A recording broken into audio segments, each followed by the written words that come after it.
గురుదేవా,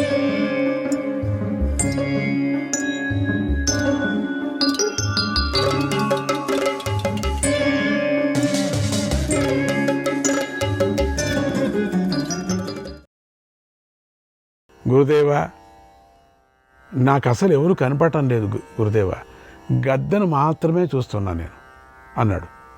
నాకు గద్దే కనిపిస్తుంది, గ్రద్ద తప్పి ఇంకేదీ కనిపించదు. చూడు, ఇంకోపారి చూడు, అకస్మాత్ నేను తల తిప్పినా అదే కనపడుతుంది, తల ఎత్తినా అదే కనపడుతుంది.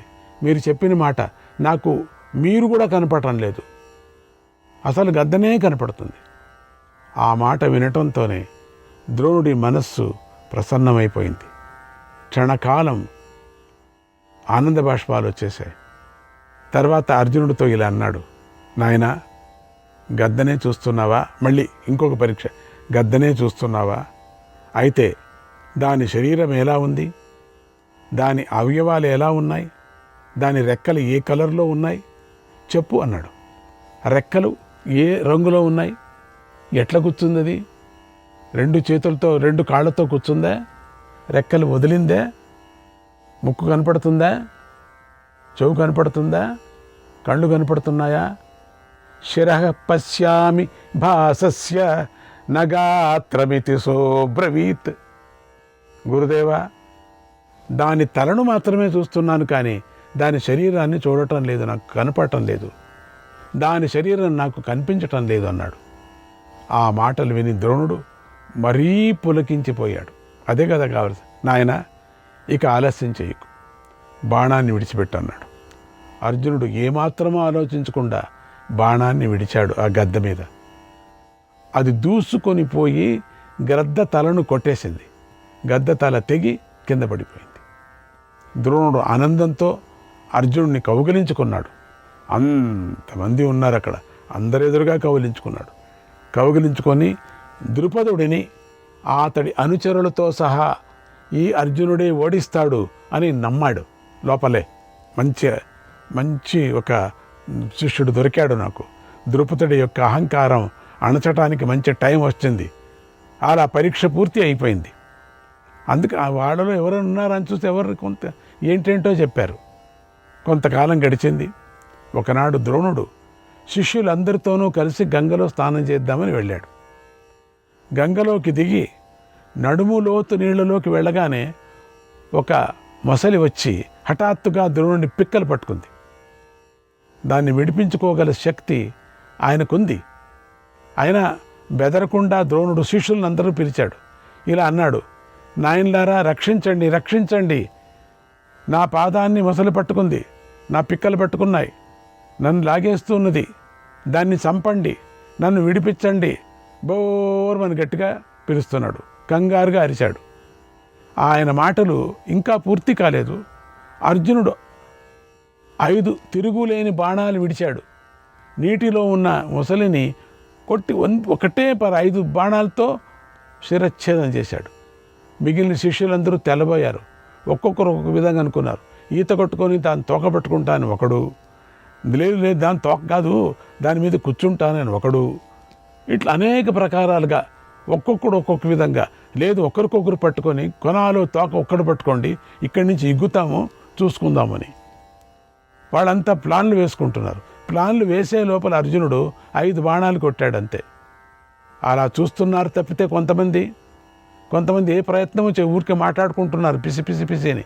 ఒకడంటున్నాడు, చాలా చల్లగా ఉన్న నీళ్లు కింద పడితే బాగుండదు, శీతంగీతం వస్తుందో లేదు, దూరం నుంచే మనం బాగా వెచ్చగా గుడ్డలు వేసుకొని లోపలికి వెళ్ళి మనం ఆ ముసలిని పట్టుకుందాం. ముసలిని వెచ్చగా గుడ్డలు వేసుకుంటారట నీళ్ళలో దిగి. మూర్ఖులు కాకపోతే కొంతమంది ఎక్కడి వారు అక్కడే కొంతమంది నిలబడిపోయారు. అర్జునుడు ఒక్కడే అలా అందరిలోనూ సమయోచితంగా ప్రవర్తించాడు. ద్రోణుడు ఆ అర్జునుడిని చూసి ఆనందించి తన శిష్యుల్లో సర్వోత్తమ శిష్యుడుగా భావించాడు. ప్రకటన చేయలేదు, చేస్తే కడుపులో మండుతుంది కదా. కానీ అర్జునుడికే ఎక్కువ మాట్లాడేవాడు. అర్జునుడే సర్వస్వం అయిపోయాడు. అర్జునుడు విడిచినటువంటి బాణాలకు ఆ మొసలి ముక్కలైపోయింది. ద్రోణుడిని విడిచిపెట్టేసింది పిక్కలు. ద్రోణుడు అర్జునుడితో ఇలా అన్నాడు, నాయన, అస్త్రం బ్రహ్మశిరో నామ సప్రయోగ నివర్తనం. ఇదిగో బ్రహ్మశిరోనామకాస్త్రం, దీనిని ప్రయోగ ఉపసంహారాలతో పాటుగా నీకు ఇస్తున్నాను, స్వీకరించు. ఇది అస్త్రాలన్నిటిలోనూ చాలా విశిష్టమైనది. దీనిని ధరించడం చాలా కష్టం. ఈ అస్త్రాన్ని ఎలాంటి పరిస్థితుల్లో కూడా మానవులపై ప్రయోగించకు, జాగ్రత్త. ఒకవేళ సామాన్య మానవుల మీద దీన్ని ప్రయోగిస్తే ఇది సమస్త ప్రపంచాన్నే భస్మం చేస్తుంది. ఇది లోకంలో ఒక అసాధారణమైనటువంటి అస్త్రం. మనస్సు ఇంద్రియాలను నిగ్రహించుకొని ఈ అస్త్రాన్ని ధరించాల. అంతేకాదు, ఈ మాట కూడా విను. మానవుడిగా పుట్టని శత్రువు ఎవరైనా నిన్ను బాధించినప్పుడే వాడిని చంపటానికే నువ్వు ఈ అస్త్రాన్ని ప్రయోగించాలి అని ఆదేశించి ఉపదేశించాడు. ఇంతగా ఉపదేశించి అర్జునుడికి ఒక్కడికే. అప్పుడు అర్జునుడు అలాగే గురుదేవా అని మాట ఇచ్చి ఆ అసాధారణమైనటువంటి అస్త్రాన్ని స్వీకరించాడు. ఆ ప్రతిజ్ఞకు ద్రోణుడు మురిసిపోయాడు. అర్జునుడితో, భవిత త్వత్సమో నాన్యః నాన్యః పుమాన్ లోకే ధనుర్ధరః. నాయన, లోకంలో విలువిద్యలో నీతో సమానమైన వాడెవడు ఉండడు అని ఆశీర్వదించాడు. శ్రీకృష్ణాయ పరమాత్మనే నమః. మనమంతా రాజకుమారులందరూ కలిసి ద్రోణాచార్యుడి నుండి అస్త్రవిద్య నేర్చుకొని అరితేరారు. అంతవరకు వచ్చాం మనం. పరిపూర్ణంగా ఆయన దగ్గర విద్యను అభ్యసించారు. తరువాత ద్రోణాచార్యుడు పాండవులను, ధృతరాష్ట్రుడి పుత్రులను చూసి కృపుడు, సోమదత్తుడు, బాహ్లికుడు, భీష్ముడు, వ్యాసుడు, విదురుడు దగ్గరగా ఉన్నటువంటి సమయంలో ధృతరాష్ట్రుడితో ఇలా అన్నాడు, ఓ మహారాజా, నీ కుమారులందరికీ విద్య పూర్తి అయ్యింది. అందరూ నైపుణ్యం కలవారయ్యారు, చాలా గట్టివాళ్ళు అయ్యారు, మంచి విద్య నేర్చుకున్నారు. మీరు అనుమతిస్తే వారు ఏమేమి నేర్చుకున్నారో ఆ నేర్చుకున్నటువంటి విద్యను మేమంతా ప్రదర్శిస్తారు వాళ్ళు అన్నాడు. ఆ మాట విని ధృతరాష్ట్రుడు పరమానందపడిపోయాడు. మొత్తం అంతా ఆ విద్యలన్నీ అరితేరారు ఇంకా అన్నప్పుడు చాలా సంతోషపడ్డాడు. ఓ ఆచార్య, మీరు చాలా గొప్ప ఉపకారం చేశారు. అస్త్రవిద్యా ప్రదర్శనకై మీరే అనువైన సమయాన్ని సూచించండి, అనువైన ప్రదేశాన్ని చెప్పండి, అలాగే నిర్వహించవలసిన విధానాన్ని కూడా చెప్పండి. నేను మీరు చెప్పినట్లుగానే తగిన ఏర్పాట్లన్నీ చేస్తాను. కానీ నేను అంధుడిని, గుడ్డివాణ్ణి, అంధుడిని కావడం చేత నేను చాలా విచారిస్తున్నాను. నాకు కనుక కన్నులే ఉంటే విద్యా ప్రదర్శనంలో ఒకరినొకరును మించిపోయే నా కుమారుల నైపుణ్యాన్ని చూసేవాడిని. నాకు ఆ అదృష్టం లేదు. అక్కడ కూడా నా కుమారులు అన్నాడు. నా కుమారులను చూసే భాగ్యం ఇతరులకు దక్కింది కానీ నాకు లేదు. వారి అదృష్టమే అదృష్టం అని ద్రోణుడితో చెప్పి విదురుడితో ఇలా అన్నాడట, ఓ విదురా, మన ద్రోణాచార్యులు వారు చెప్పినట్లు చెయ్యి. ఇంతకంటే మనకు ప్రియమైన కార్యం ఇంకొకటి లేదు అన్నాడు. ఆ ప్రదర్శన మనం చూడాలి. ఈ పూర్వకాలంలో అదే కదా, విలువిద్యా ప్రదర్శనమే కదా. ఇప్పుడు అన్నీ తుపాకులు, వేరు వేరే విధమైన తుపాకులు, ఒక స్విచ్ వేస్తే వేరే చోట వెళ్ళి పడటం, ఇవి కూడా అప్పుడప్పుడు ప్రదర్శన చేస్తూ ఉంటారు. మనలో ఎంత సైన్యం ఉంది, మనలో ఎంత మరి ఆకాశంలో ఎగిరే సైన్యం ఎంత ఉంది, సముద్రంలో ఎగిరేది ఎంత ఉంది, ఇవన్నీ కూడా అప్పుడప్పుడు సంవత్సరానికి ఒకసారి చూపిస్తూ ఉంటారు. అట్లనే అదే విధమైనటువంటి అప్పుడు కాలంలో అదే కదా, అస్త్ర విద్యనే కదా బాణాలు, అవే కదా, అవే మొత్తం పెద్ద పెద్ద తుపాకులు, అవే కదా పెద్ద పెద్ద కాల్చేటువంటివి. ఆ యుద్ధానికి అవే కదా ఉపయోగించేవాళ్ళు. విదురుడు అట్లనే అని ద్రోణుడితో కలిసి బయటకు వచ్చాడు. ఒక రంగస్థలం ఎంపిక చేసి దాన్ని కొలిపించాడు. పెద్ద రంగస్థలం. ఆ రంగస్థలాన్ని సమతలంగా చేయించాడు. చెట్లు, లతలు, పొదలు లేకుండా చేయించాడు. పెద్ద ఫీల్డ్. ఉత్తర వైపున స్థలం పల్లంగా ఉంచాడు. ఈ ఏర్పాట్లన్నీ చేసిన తర్వాత మంచి నక్షత్రం గల తిథిని చూసి వాస్తు పూజ చేయించాడు.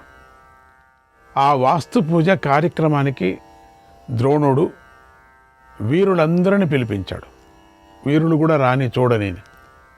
తర్వాత రాజశిల్పులు వాస్తుశాస్త్ర ప్రకారం విశాలమైన ప్రేక్షాగృహాన్ని కూడా కట్టారు. ఆ ప్రేక్షాగృహం అంటే ఒక ఉత్సవాన్ని కానీ నాటకాన్ని కానీ సౌకర్యంగా చూడటానికి నిర్మించబడిన శాల అని చెప్తారు. తర్వాత శిల్పులు, రాజు అంతఃపుర స్త్రీలు కూర్చొని చూడటానికి అన్ని విధాల అస్త్రశస్త్రాలు పెట్టుకోవటానికి తగిన భవనాన్ని నిర్మించారు. అన్ని ఏర్పాట్లు. చాలా పెద్ద స్టేడియం. అంత పెద్ద స్టేడియం మన వాళ్ళు ఇప్పుడు ఎవరు కట్టలేదు. ప్రజలు కూర్చొని చూడటానికి వీలుగా ఎత్తైన పెద్ద పెద్ద ఆసనాలు ఏర్పాటు చేశారు. విలువైనటువంటి పల్లకీలను కూడా తయారు చేయించారు. ముహూర్తం పెట్టిన రోజు వచ్చింది. ధృతరాష్ట్రుడు, భీష్ముడు, కృపుడు, బాహ్లికుడు, సోమదత్తుడు, భూరిశ్రవసుడు, ఇతర కౌరవులు మంత్రులను వెంటబెట్టుకొని బయలుదేరారు. అందరూ బయలుదేరి వస్తున్నారు. నగరం వెలుపల నిర్మించబడినటువంటి ప్రేక్షాగృహానికి అందరూ వచ్చారు, చేరుకున్నారు. అందరూ కూడా పెద్ద పెద్ద వాళ్ళంతా వచ్చారు. గాంధారి, కుంతి మొదలైన అంతఃపుర స్త్రీలందరూ ఆభరణాలు ధరించి దాసదాసీ జనంతో అక్కడికి అందరూ వచ్చారు. ఎంతో ఆనందిస్తూ దేవతా స్త్రీలు మేరుపర్వతం ఎక్కినట్లుగా వారు పెద్ద ఆసనాలపై పైకెక్కి కూర్చున్నారు. అంత పెద్ద పెద్ద ఆసనాలు ఏర్పాటు చేశాడు. ఆ రాకుమారుల అస్త్ర విద్య కౌశలాన్ని చూడాలని ప్రజలందరూ అక్కడికి వేగంగా వచ్చారు. అద్భుతమైనటువంటి, ఎప్పుడూ కలగలేదు అటువంటి దృశ్యం. క్షణంకాలంలో ఆ ప్రదేశమంతా జనులతో నిండిపోయింది. ఎన్నో లక్షల మంది చేరారు.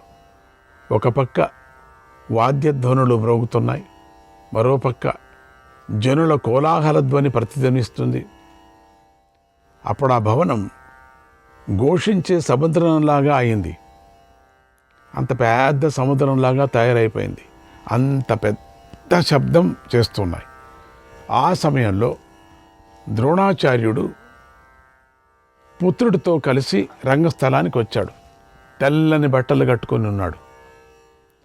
తెల్లని యజ్ఞోపవీతాన్ని ధరించున్నాడు. యజ్ఞోపవీతం తెల్లగానే ఉంటుంది, కానీ కొంతమంది నల్లగా అయితే ఉంటుంది కదా, అప్పుడప్పుడు తోముకుంటూ ఉండాలి. అందుకని తెల్లని కారణం ఏంటంటే శుభ్రంగా ఉన్నాడు అని, కొత్తదిగా ఉంది అని. తెల్లని పూలమాలలు, చందనాలను అలంకరించుకొని బాగా తెల్లగా ఉన్నాడు. ఆయన ఉండేది అట్లనే. ఎప్పుడు ఆకాశంలో చంద్రుడు కుజుడితో కలిసి ప్రవేశించినట్లుగా ఆయన పుత్రుడైనటువంటి అశ్వత్థామతో కలిసి రంగస్థల మధ్యప్రదేశానికి వచ్చాడు. చంద్రుణ్ణి చూడండి, కుజుడు దగ్గర ఉంటాడు ఎప్పుడు. సకాలంలో సుముహూర్తంలోనే దేవపూజ చేశాడు. బ్రాహ్మణుల చేత మంగళాచరణం చేయించాడు. ఆ సమయంలో ధృతరాష్ట్రుడు బంగారం, మణులు, వివిధ వస్త్రాలను దక్షిణగా ద్రోణ కృపులకు ఇచ్చాడు. అందరికీ సుఖము లభించడం కోసం ఆశీర్వచనాలు, దానాలు, హోమాలు మొదలైన పుణ్యకర్మలు పూర్తి అయ్యాయి. తర్వాత మనుష్యులు అనేక శస్త్రాలను తీసుకొని రంగస్థలంలోకి ప్రవేశించారు. తర్వాత భరత వంశ రాజకుమారులు కవచాలు ధరించి ధనుర్బాణాలు పట్టుకొని పెద్ద పెద్ద రథాల మీద రంగస్థలంలోకి ప్రవేశించారు. ఇది అద్భుతమైనటువంటి దృశ్యం, చాలా పెద్ద సెట్టింగ్. అది ఇట్లా మనం సినిమాలో అయితే సెట్టింగ్ వేసుకుంటాం, అది నిజంగా ఉండేటువంటి సెట్టింగ్. అది అన్నీ నిజంగా ఉన్నాయి. అంత అద్భుతమైనటువంటి వర్ణన చాలా అద్భుతంగా వ్యాసభగవానులు చేశారు.